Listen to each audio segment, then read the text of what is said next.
Hello, everyone, and welcome to a very special episode of the Franchise Show. Today, we are going to be talking about the IFA World Franchise Show. So it's going to be an exciting one. This is the show, of course, where we get under the hat of some of the most important topics in franchising. And it's a live show. Well, it's live if it's around 5:15 in the UK on May the 6th for about 50 minutes, 12:15 EST. So if you're here live, please pop in a comment, say hello, and get involved in our conversation, because you are the producers, you're the directors of this show, and our conversation goes the way that you would like it to go. So please pop a comment in. So what do? Each week on the show, we take a new topic of conversation to do with our lovely world of franchising, and we take a lovely guest. In fact, this week we've got two lovely guests. And of course, the topic I alluded to was the World Franchise Show. And to talk about that, we have the lovely Matt Hallman. Matt, welcome to the Franchise Show. Thank you so much for having me, man. I'm excited to be here, and anyone that is watching, thanks for joining in. You're welcome. And we have the lovely Alan Catlett. Alan, welcome to the Franchise Show. It's great to be here, and great to have an opportunity to talk about the World Franchise Show with everyone. Fantastic. Well, look, let's get straight into this. Matt, first of all, could I turn the table over to you for you to sort of introduce yourself and introduce a little bit of what the World Franchise Show is all about?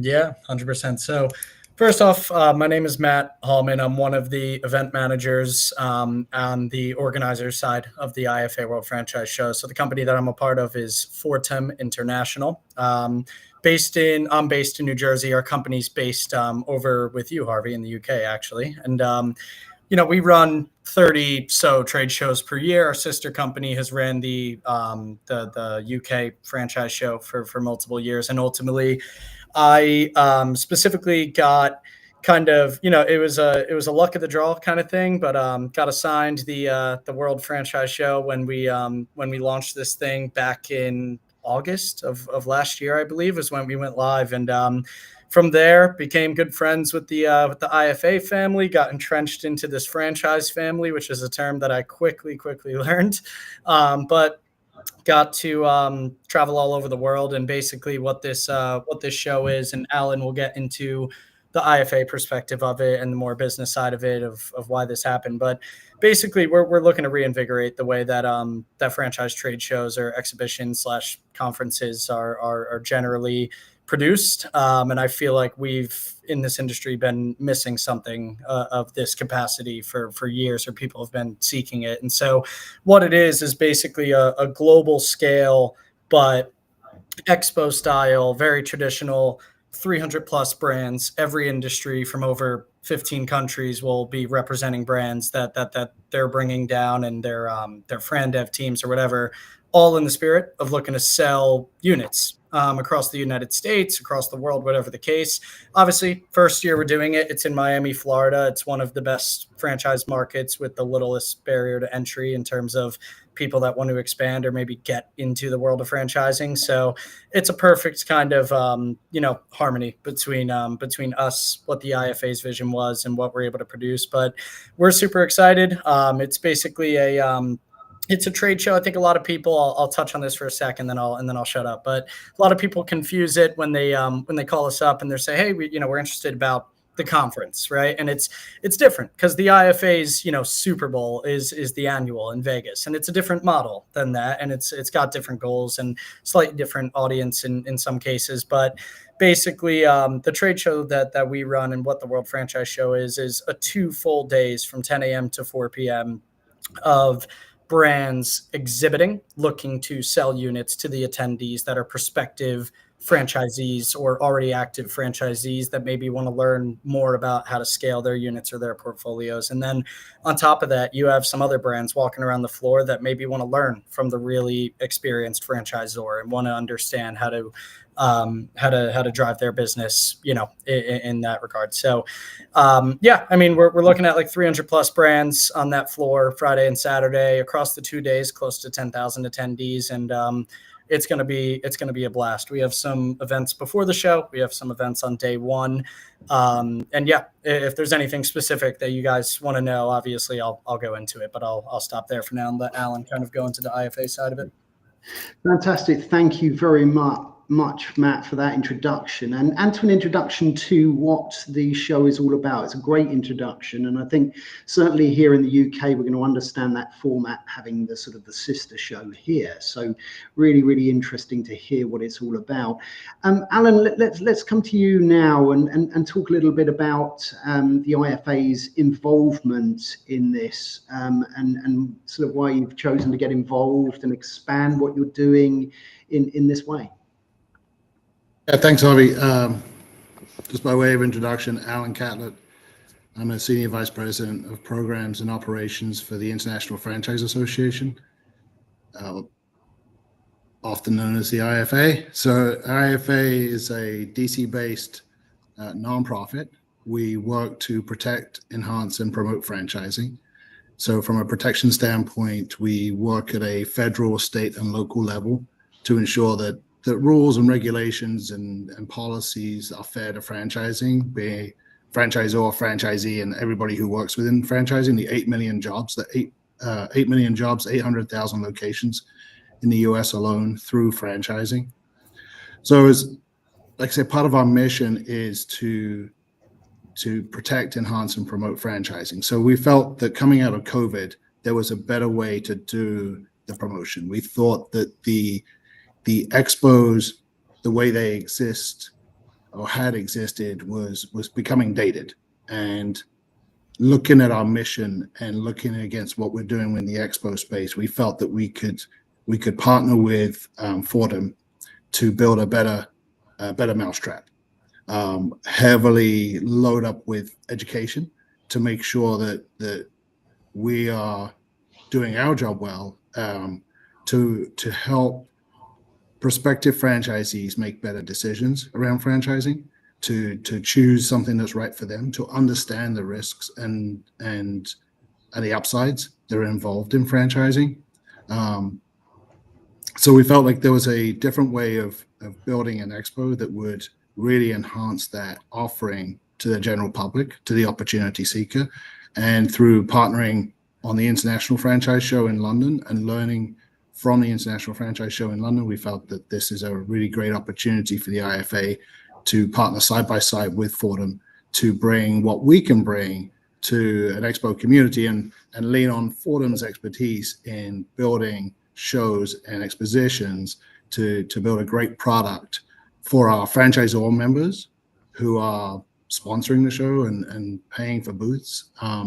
But also, like I said, for the opportunity seeker, the people coming in to learn about franchising. We have over 70 different education sessions, which I think works out to 35, 40 different hours of content on the show floor. So we're looking forward to seeing everybody at the end of the week. Fantastic. No, thank you very much for that introduction, both to yourself and to how and why the IFA has got involved in this fantastic event. I'm picking up a little bit there on the fact that, that education piece is really important in terms of what's happening at that exhibition. And it is important, the London events, you get lots of events and you get franchisors really sharing what it is that they do well. And that's free for, free. In other words, anyone can, when I say free, I don't mean monetary, but anyone can attend that and listen and learn, and again, I'm going to the word enhance there, protect, enhance, and promote, and when you can learn from somebody who's doing something really well freely, I did a poll a couple of weeks ago about should we talk to our competition, was the poll. Should we share things about what we do with our competition?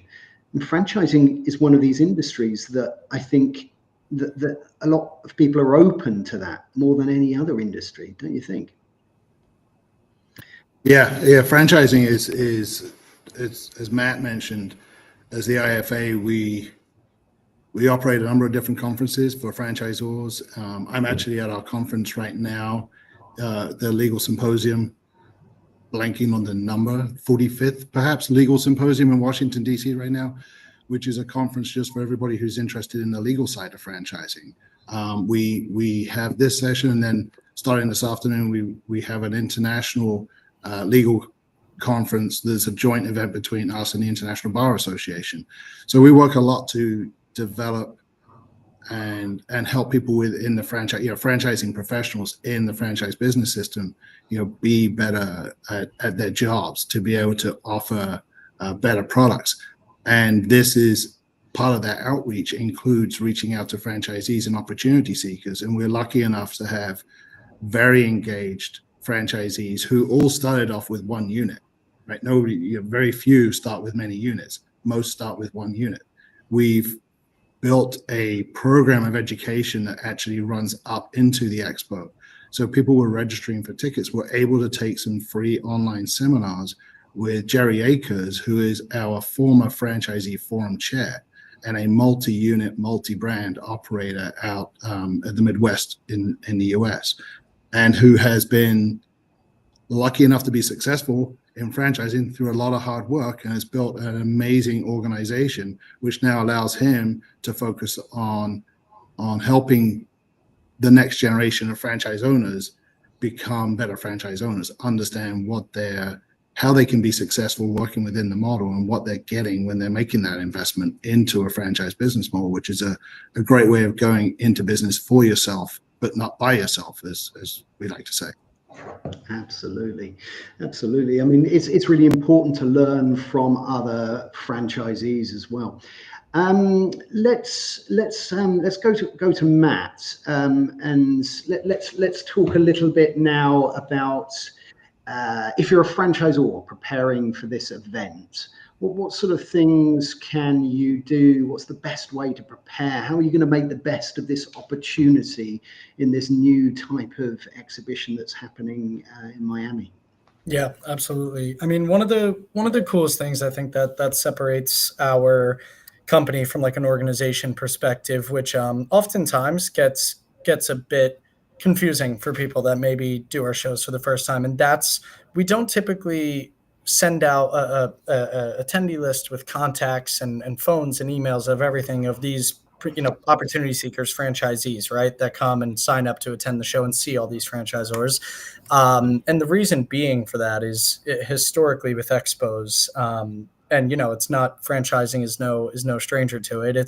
It's how someone gets a hold of that, and one company ruins the fun for everyone by spam calling, email. It's nonstop, right? And so basically, I genuinely think the best way to be prepared is our shows are designed to sign up early, right? And we do a lot of the marketing and cross-marketing for every brand that works with us. And what I mean by that is we have a procurement team. We want to understand who they're targeting. We want to invite down and spend our marketing dollars on certain demographics to get those opportunity seekers that are going to fit like perfectly into each brand or franchisor that is exhibiting, to make sure that they have the best opportunity and maximize their ROI exhibiting with us. I mean, that ROI is the name of the game in trade shows, right? Why would you do a show if you're just doing it to do it? You don't. And at the end of it, like, that was one of the biggest drivers behind the World Franchise Show is, we don't want to just create another event. And if it's, if it's 10 or 20 or 30% better in terms of footfall, that's still, it's in the same ballpark. If we generate an event that's 200 times better than the last show with a similar model, that's the difference maker. So the franchisor being prepared, I mean, booth, I will never be the one to go to someone and say, spend as much as you can on your booth and you'll make a better ROI. That is never the case. It's totally contingent on your comfortability, your brand image matching what your booth kind of like feel is, right? And the team that you're bringing down. And like, if you're not ready to exhibit, we will tell you that. You know what I mean? If you're just about to get your FDD, you maybe don't know anything. There's going to be so many questions thrown at you by these attendees that be prepared with, speak to other people that do trade shows all the time. Speak to other franchisors that have done this historically for 20 years. Speak to those that have been to conferences. Speak to the IFA. I mean, they're such a helping hand in what Alan and his team do. Like anyone that maybe is on the fence of how to maximize their ROI at one of these shows, there are so many people in this family that are willing to help. So it's really just the nature of asking and speaking to and becoming friends with as many people as you can, because the preparation thing, we do the nitty gritty of the marketing side, and my team back at Fordham, and even the IFA obviously being our partner on this. There's so much reach to these brands and the show guides and everything that gets sent out to the attendees. They know you're going to be there, but make sure you're prepared, not just in terms of having the fancy booth or whatever the case. That's really, make sure you're ready, make sure you're excited, make sure you can answer the questions that people are going to throw at you. So, asking the pros that do this stuff every year at every different region and different countries will be able to guide you in the right direction. And if you don't know any, I will absolutely appoint them to people that are working with us that I know for sure can answer those questions. Absolutely. No, that's fantastic. I mean, some great advice there. If you're thinking about doing this, maybe not this year because the show's in 3 days. Is that right? Yeah, it's Friday and Saturday, so maybe next year. But yeah, absolutely. But what's really interesting is, and I'm going to pick up on 3 things you've said there. Sure. The first thing was about the target audience being a perfect fit, or as good as you can be.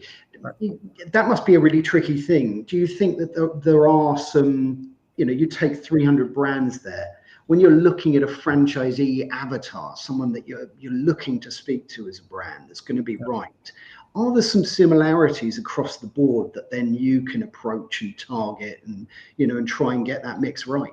Yeah, great question. Similarities, yes, but there's no general demographic that's going to work with every brand, and that is the biggest thing of the value in getting into a show early is the amount of time we have to market you and the amount of time we have to market that kind of audience that we want to understand you're looking to speak to. And so, I mean, genuinely, we have attendees from all over the US, all over the world, all different investment levels, whatever the case. But that's as a result of the brands voicing that to us, right? And saying like, and this isn't something that I need to chase each brand and say, oh, by the way, who are you targeting? That is something covered on the first time I probably speak to them. And meaning, hey, is this show right for you? Well, I don't know who's going to be there. You know what I mean? And then we could cover exactly who they're looking for. And if we could get them down there in mass, then it could really work, and there could be a lot of potential. So,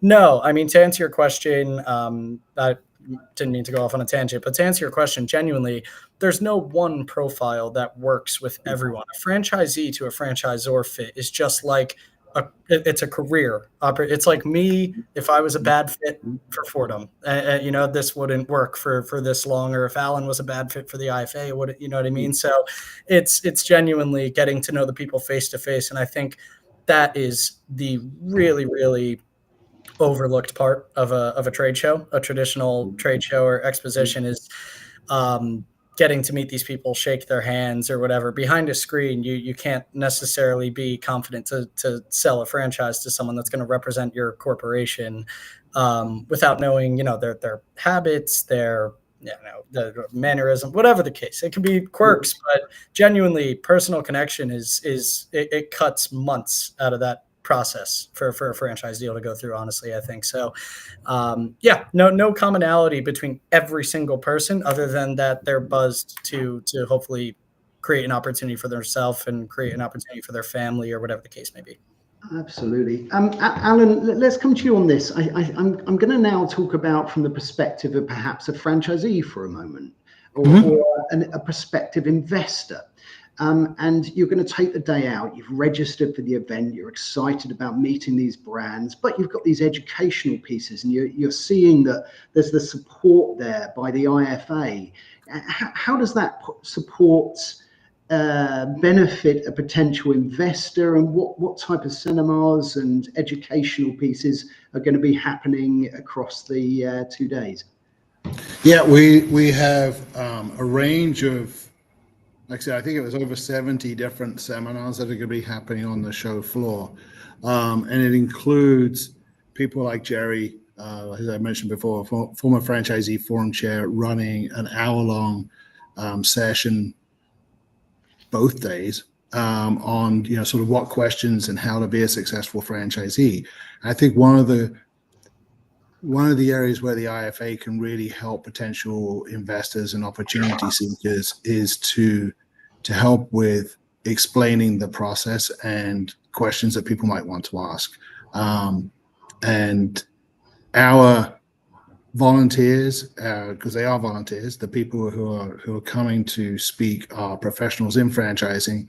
I was just looking earlier, I think we have maybe a half a dozen different CEOs from various brands who will be speaking on the show floor at some point. Everybody from John Payton at Dime Brands, Steve White, CEO of Pura Clean, to Dave Mortensen, who's a founder of Self-Esteem Brands, now Purpose Brands.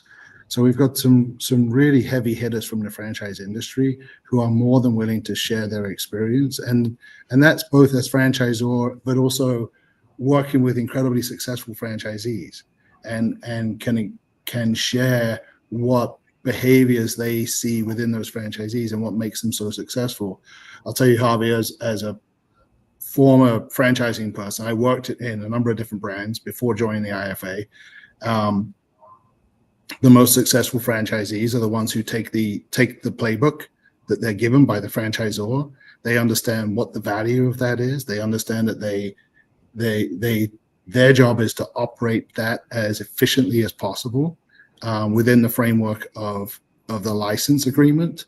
And really, that's where the sweet spot is operating the business as efficiently as you can, making sure the franchisor is doing their part of the work to keep up their end of the bargain. They're responsible for making sure the brand's working, that their product development's working, but your responsibility is to execute it locally, right? You're the local business owner, so your responsibility is to go and hire great people, to deliver great customer service, to follow up with those customers, and really work on the execution within your territory or however that's defined in your franchise agreement.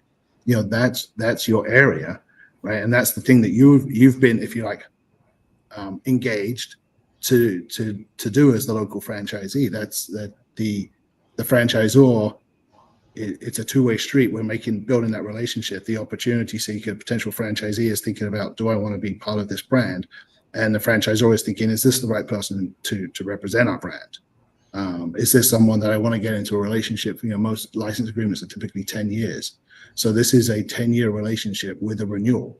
So is this someone that I want to get involved with for a long period of time? So, that's where the IFA network of 1,250 member brands, about 550 to 600 supplier members, who can help prospective franchisees, be it franchisor brands, if you're looking for something that is home-based, or if you're looking for restaurant concepts, or if you're looking for a lawyer or an accountant who can help you through the FDD process and to read the FDD, and carefully understand the license agreement that you're entering as a prospective franchisee.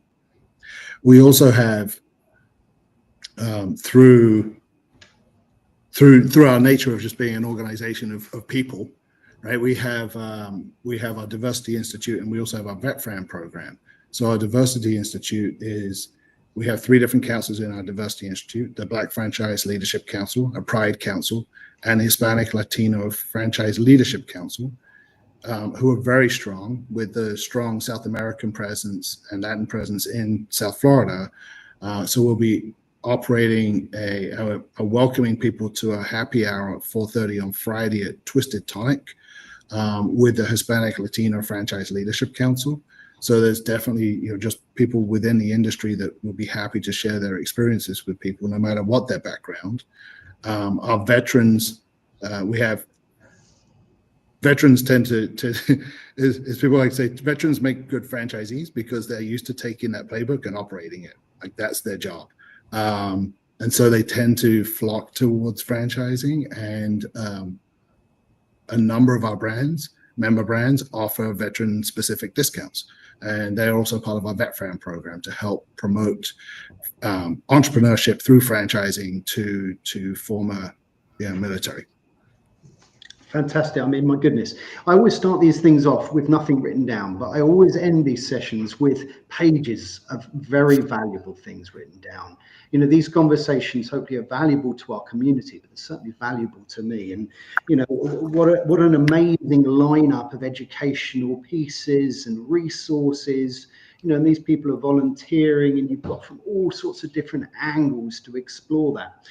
I'm going to move on to a couple of things now, actually. I'm going to move on to the differences, because we're talking about an event that happens here in the UK and is now happening in the US.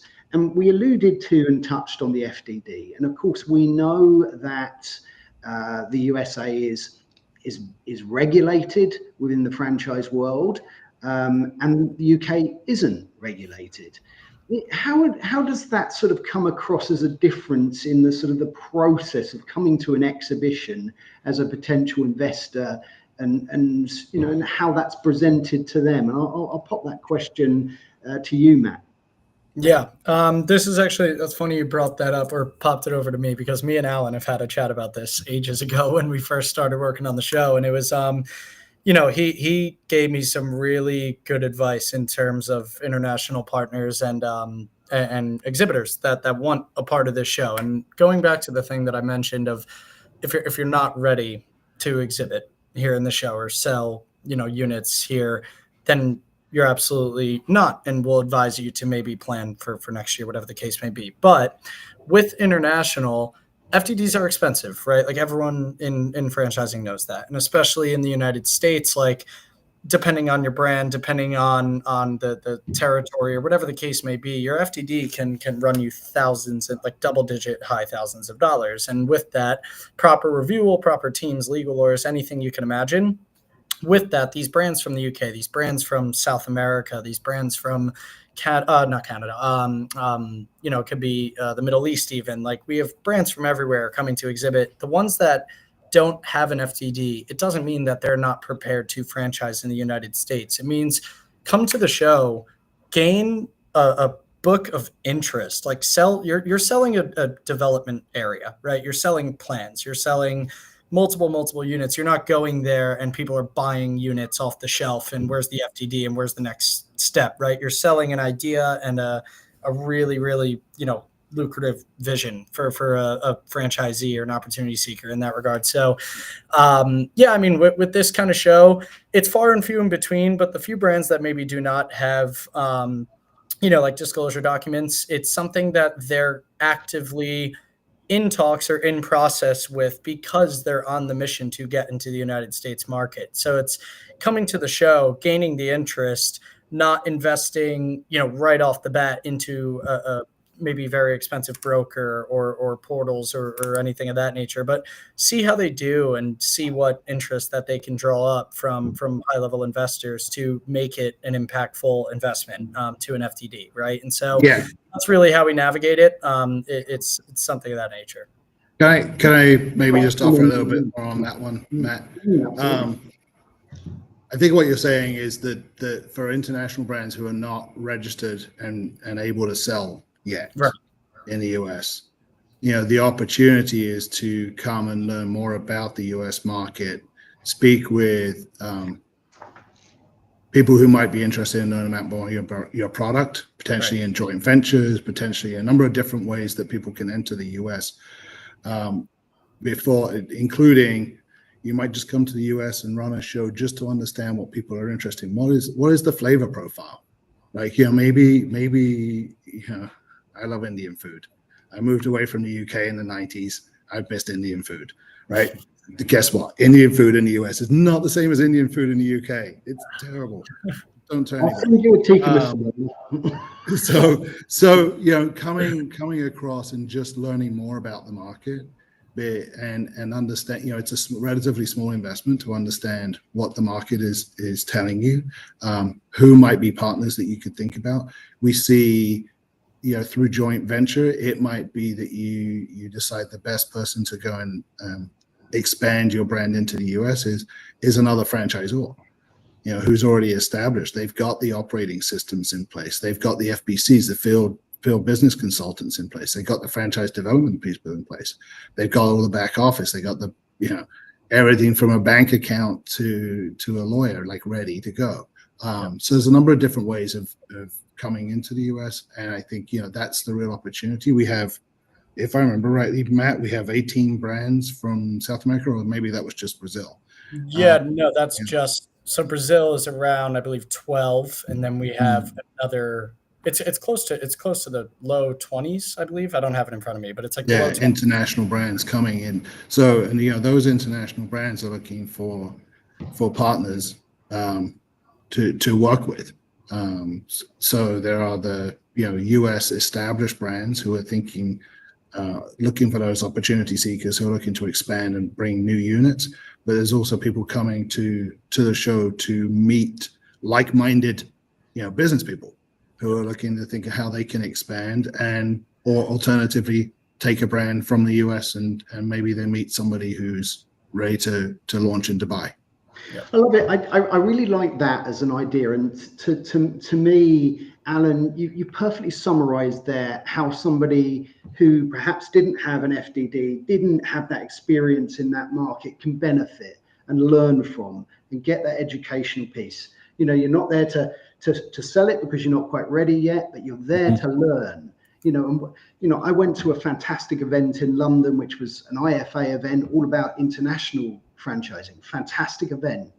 Everyone was there to learn, but there were lots of people sharing, lots of experts sharing about how best to approach a region. And what a fantastic idea. Come along, attend the event, and really get to understand what franchising is like in this region. Love it. Before we get further into this conversation, if you have just joined us today, this is the Franchise Show, and today we are talking about the World Franchise Show. And I would like to introduce a few people who have been putting their comments up as we've been going across here, but let's say hello to a few people now. We, of course, have the lovely Lowry from 410. Is that right? Yes. So we've been speaking to each other before this event, and she's put excited for it. Well, so are we.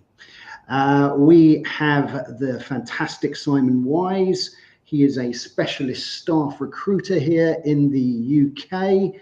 He's put hello, franchise friends.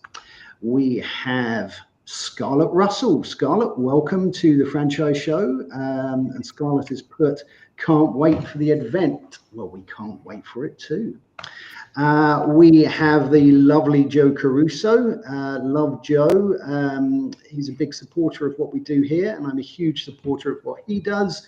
And he had a fantastic audio version of this show, and I know likes to share a lot of things to help people in our fantastic industry. And he's put, hello, Harvey Tuck, Matt Hallman, Alan Catlett. Great to see you here today. Well, it's great to see you here as well, Joe. Simon's put, I think you answered that. Thanks. Sounds like a great event. Well, that's good. We've answered your question before you've even put it up. That's the type of efficiency we've got here. We have got the lovely Penny Hopkinson.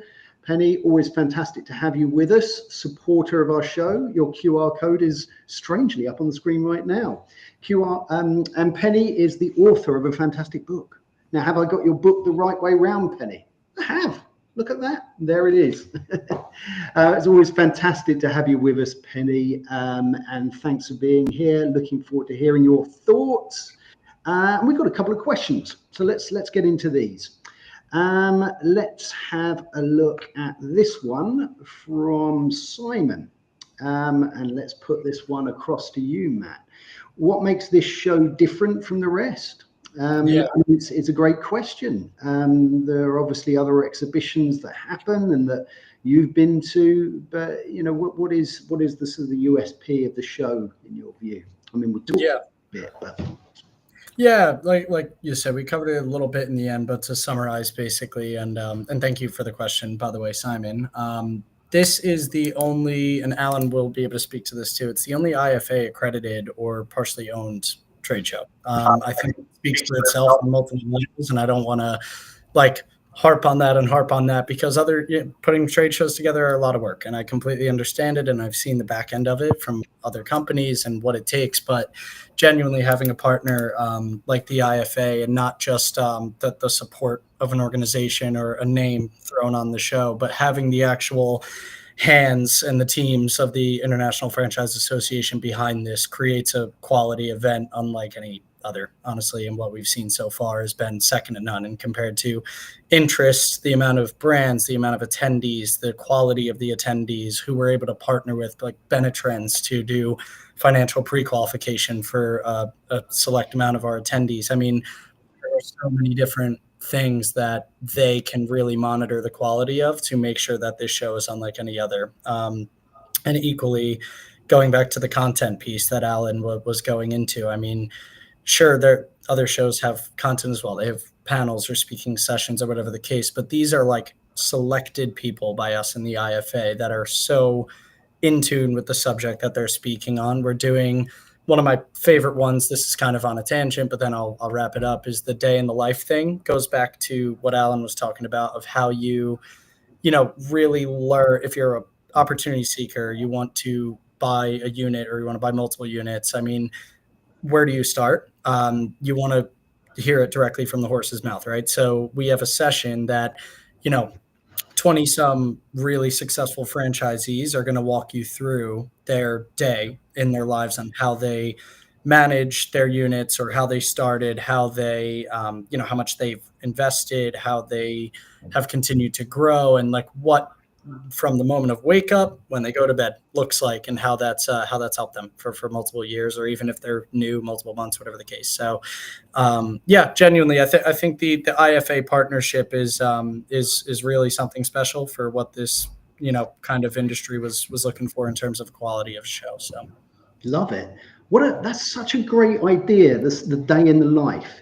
I mean, on our sister show, Franchising Brand Stories, part of that is what that's about, right? So right. Trying to get a prospective franchisee to really understand what it looks like.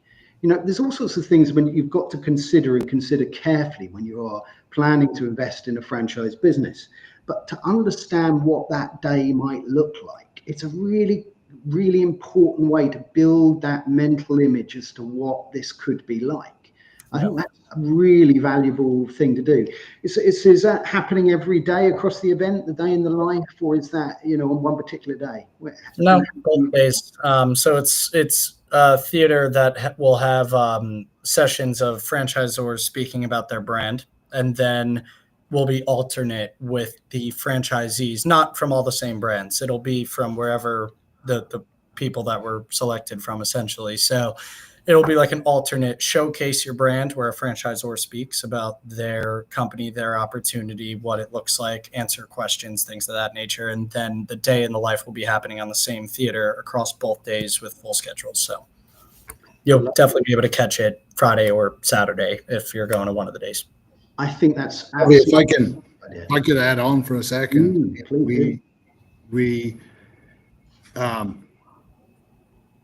As the IFA, this is a joint venture between us and Fordham. We are all in on this, and that may be, it's possible we've overdone it on the education sessions, but it's so core to everything that we do. It's so core to our mission that we felt it was super important not only to provide the usual sort of sessions that you see, but really to double click and lean in on the seminars. Like I said, I think it's 36, 38. It might be closer to 80 sessions.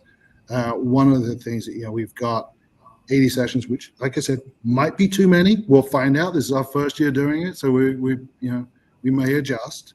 I think I just counted 10 different CEOs from different brands. I think, Simon, that's one of the things that probably makes this show different from many others is the quality of speakers that we're able to bring in. It's just it's difficult for other shows to compete with that, and that's not to say they do a bad job. It's just there's a lot of it's competing for people's time.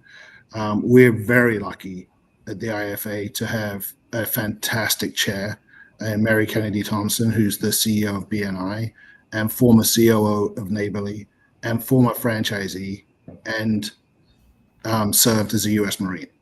So we are very lucky to have her as our chair right now. And she, in all of her international travels, I don't know how she's doing it right now, has been here this week for the legal symposium and will be in Miami at the end of the week to run a session on the show floor talking about, opportunities in franchising for anybody who wants to come along and listen to her. That's just sort of it's incredible quality that we're really lucky to be able to bring to the show, and I hope that everybody's able to, people who are able to go are really able to make the most of it. Absolutely. I will say that there is a link in the pre-show promotion for this episode where you can get your tickets and you can find out about how you can attend the show. So definitely click on that. I mean, thanks so much, both of you, for adding that and explaining to people what is different about this, because it is. It is different to what you'd normally find. It's just not rows of booths with people trying to sell a franchise. This is a real educational piece. There's some really interesting things happening here. So I love that. I'm gonna come back to you, Matt, because you said something earlier on. I wanted to come back to it because it's something that people talk about all the time when they talk about exhibitions, which is return on investment. And I'm going to touch on something that I think is interesting and people should consider. Rather than thinking return on investment, so rather than thinking about the dollars that it's cost you to be there, someone once said to me that you should think about return on objectives. And I rather like this because money, it's very easy to quantify, i.e. it costs this much, how many franchisees did we sign up, and et cetera, et cetera. But if you said, well, look, one of our objectives is to learn how to franchise better. One of our objectives is to have 10 conversations with other really interesting franchisors. What do you make about trying to broaden that return on investment to more of a return on objectives? Yeah, that's a great question, and a really interesting perspective, actually. I mean, from an event organizer perspective, and I don't want to act like I know the ins and outs of a franchisor's costs and their objectives, right? Because that's something we discover when we're speaking and what they're looking to accomplish. And if it's simply selling a franchise and that will get your ROI, it's very quantifiable, like you said. But again, there's so much, to your point, right? If it's how do we fill this gap that we have within our franchise model, and how can we improve that or fill that gap in that case? And if you're able to come to the show, meet the person who's the best in that regard and really optimize the way that you run your system, that yields higher dollar values, right? Which then turns into something quantifiable, but not a franchise sale or not a unit sale. So yeah, I love the perspective, and obviously from an event organizer side, it's something that you just tread lightly with, because I'm here to produce an event with the IFA to maximize the ROI no matter what, for our clientele, for our exhibitors, for our attendees. Even I want to feel as if they want them to feel as if they left with tons of value, because it's easily overlooked. They are traveling to the show as well. They're buying hotels. They're flying in. It's not just the exhibitors, although the business is investing a lot. The attendees to come see you are investing a ton as well. So, and that's one individual person, not from a company. So it's different. And the return on objective, I think, is a really positive outlook. And there's so many different buckets you could go into that I wouldn't even begin to scratch the surface.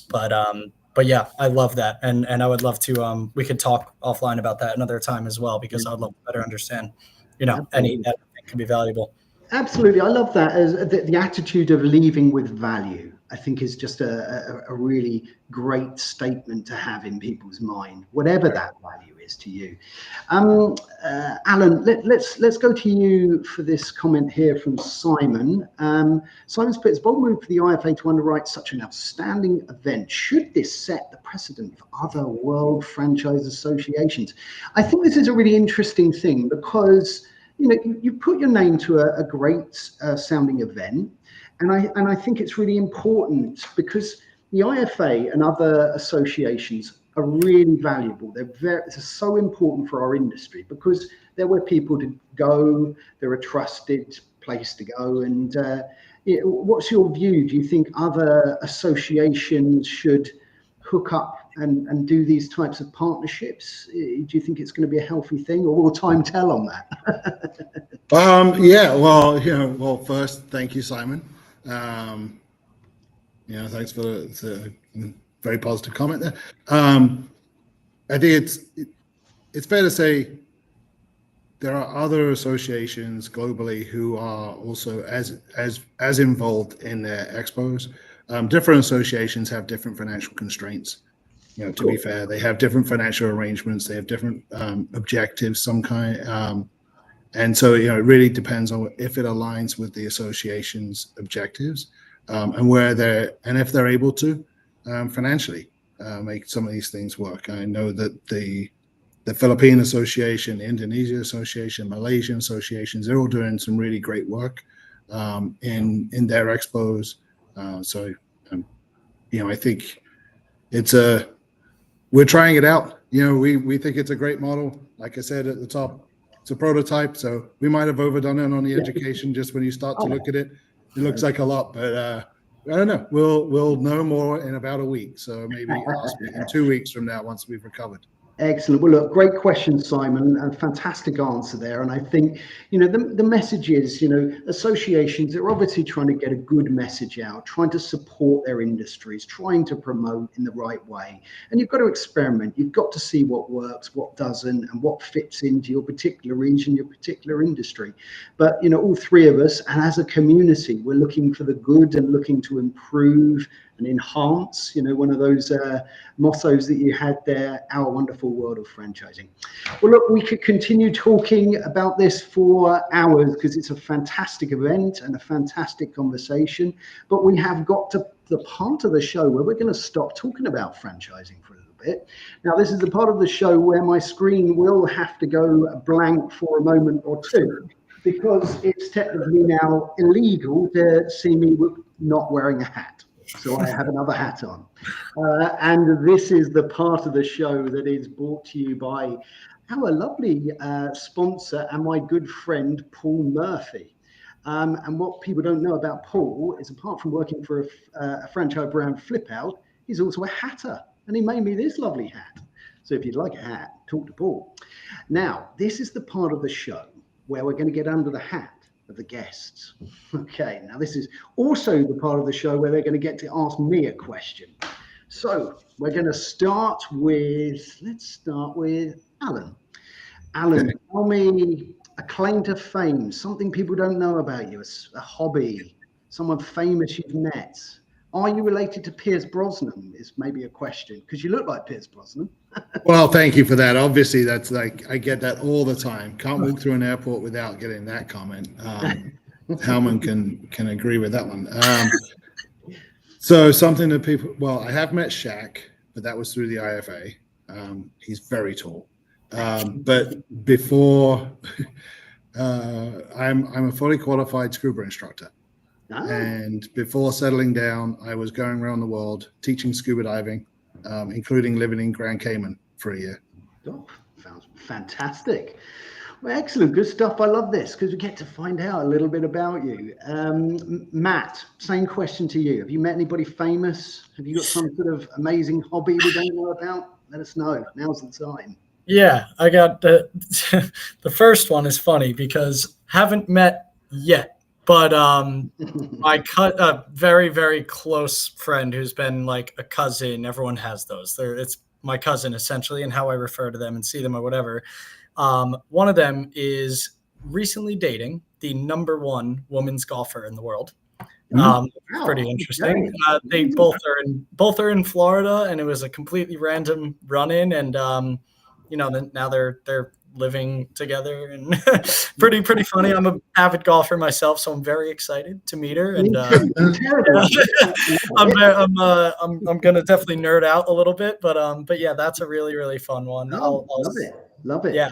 And then now, sorry, go on. No, go ahead. Let's hear more. If you've got another one, come on. I was going to say the claim to fame thing, no one really knows about this. I don't know if anyone at Fordham or you guys at IFA know this, but before, mainly from high school, right before high school through middle of my college career at Rutgers, I was actually a sponsored, like, semi-professional BMX rider.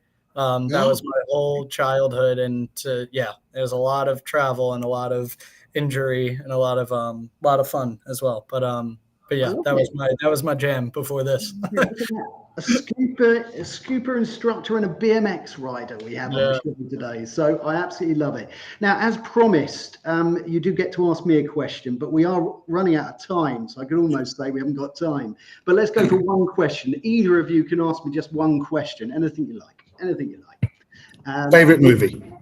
Favorite movie? The Big Lebowski. Definitely. Wow. Most of my t-shirts have got the dude on, so yes, like a Big Lebowski.